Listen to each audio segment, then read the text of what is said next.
Look, I don't know about all of you, but up until it started airing as an anime, I had never heard of the series Heavenly Delusion. And I, being bored out of my mind one night, decided I'd give it a try. Well, I'm glad Bored Me decided to give it a go because holy crap was it a good watch. Honestly, I think right now it stands as my second favorite spring anime this year. And that even comes after it was sandwiched between Oshi no Ko and Demon Slayer, two massive successes from that season. Even after double checking to confirm its healthy popularity, Heavenly Delusion still didn't see a lot of chatter, at least not in the spheres I was looking at, which surprised me because honestly, it was incredibly good. I think it deserved a larger cut of the chatter, but most of that was taken up by Demon Slayer drama and Oshi no Ko being pretty much the biggest thing from the spring. Now, I can understand why the series might be a little off-putting to some people. There are some very interesting creative choices made in this, and some of the material isn't very user-friendly. But if you can swallow the bizarre and the disturbing, you'll find a really good, well-written story underneath it all. One that doesn't particularly feel the need to hold your hand at every corner or blow its load on all the information right in the first episode. So here we go. Heavenly Delusion is a post-apocalyptic science fiction story set in, who'da thunk it, Japan. The world's gone to hell in a handbasket, society has completely collapsed, and what remains of humanity is left to sift through the ruins of society in order just to survive. The story is centered around Maru and Kiriko, who wander Japan's wrecked cities and terrain, searching for a place known only to them as Heaven, based solely on some vague instructions left behind by Maru's former mentor. So there were a couple of things that I liked about this show right off the bat. For me personally, I really do enjoy a good post-apocalyptic story. That's especially true when there's a bit of mystery to how the world ended up the way it was, and there's something to solve behind it. Heavenly Delusion takes place roughly 15 years after the collapse of society, and it doesn't particularly explain how that collapse came to be. It certainly tries to feed you a few lines about nuclear war or alien invasions, but it never quite really gives you the truth of the apocalypse. Personally, I prefer to be drip-fed a lot of this stuff, to get little pieces of information and slowly work up to fully understanding everything that's going on, rather than having a complete firm grasp of everything that's going on and then just watching a predictable series of events unfold after that. Well, fortunately, in this case, Heavenly Delusion doesn't just dump everything on you right off the bat. It preserves some of that mystery for the rest of the series, adding to that sort of eerie and tense atmosphere that the apocalypse has. Because there's so much you don't know right out the gate, things are unpredictable, they're wild, they're hard to get a grasp of at sometimes, and it's nice, especially when you're dealing with a story centered around a mystery that spans the entire world. To complement the tension and the eeriness, there's also this strange split in the story and the narrative structure, where it simultaneously wants to portray the best and the worst sides of humanity in their darkest hours. On one end, Maru and Kiriko regularly find themselves in civilized areas with rules and institutions. They're able to trade, get help, and find answers in a civilized manner. It shows a bit of how humanity still has hope for recovery and that not everyone is evil. And there are sympathetic people along the way and good-natured ones that our two main characters help out on their journey. At the same time, though, there are also swindlers, bandits, and all-around very nasty people out there taking advantage of the collapse of society. And that creates a bit of an issue of never being able to trust anyone ever for fear of being taken advantage of. This does a good job of setting up a world in which there is both a form of civilization and a need for brutal, self-centered survival methods. In a world where people can be both good and bad, it starts to become hard to tell where the betrayal will come from next. And that makes each interaction a little bit more tense and thrilling, since you never know whether the main characters are going to get swindled, backstabbed, or helped. It really did it for me in terms of putting me into the same sense of angst and distrust the main characters would experience in this sort of post-apocalyptic world. All this did a really good job of giving me the same sort of angst and distrust that the main characters would experience in this sort of post-apocalyptic world. Not being able to tell who might betray them and when was a very crucial part in the delivery of the twists, turns, and roadblocks in the storytelling. There were generally times where I thought Maru and Kiriko were going to get stabbed in the back by someone and they ended up not. And there were other times where I thought they'd finally start making some headway only to get betrayed. So hey, in that regard, hats off to you.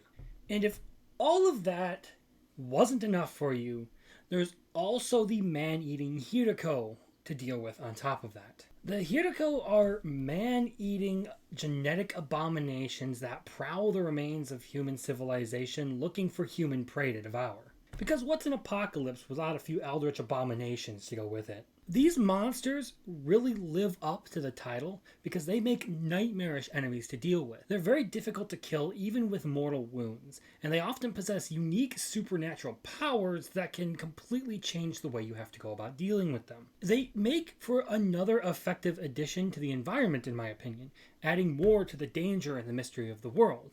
And while they are present, they're not the most important things in the story. The story isn't exactly focused on their destruction or where they came from. It just simply entails that they exist and that they are a huge problem for the people who lived through the apocalypse. They're just another piece of the world, and they're not taken out of proportion and overanalyzed and made the object of some weird revenge story. But there's one more piece to this narrative that I haven't touched on, and that is heaven itself. The show quickly introduces you to a place called Heaven, a school for supernaturally gifted children. So while Maru and Kiriko are running around in the outside world called Hell, Tokyo and a whole cast of other characters are bound up in Heaven with no knowledge of anything going on outside of their school. As far as they're concerned, the school is their entire world.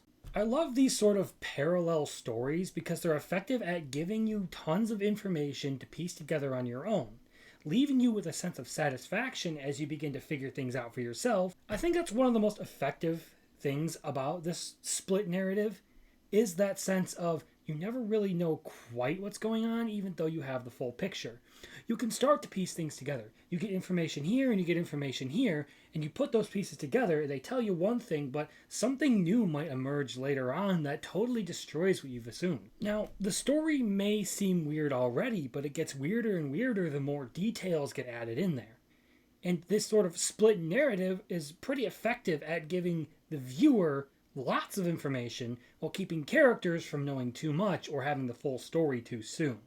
At the same time, you can also give your audience a lot more information than they realize they're getting, and it only becomes relevant once you drop something in that catalyzes all of that. This case in particular, I'm talking about the final episode of Heavenly Delusion, which really does that for the whole series for both storylines. And once that hits, and everything lines up and you get the full perspective of what's going on, it changes the way a lot of the other things in the series played out. I loved the design of the characters and the monsters, and I loved the art style used for all of the atmosphere, the background, and for the characters. It's hard to describe it perfectly the way I'm thinking of it, but it boils down to it was beautiful and ominous at the same time.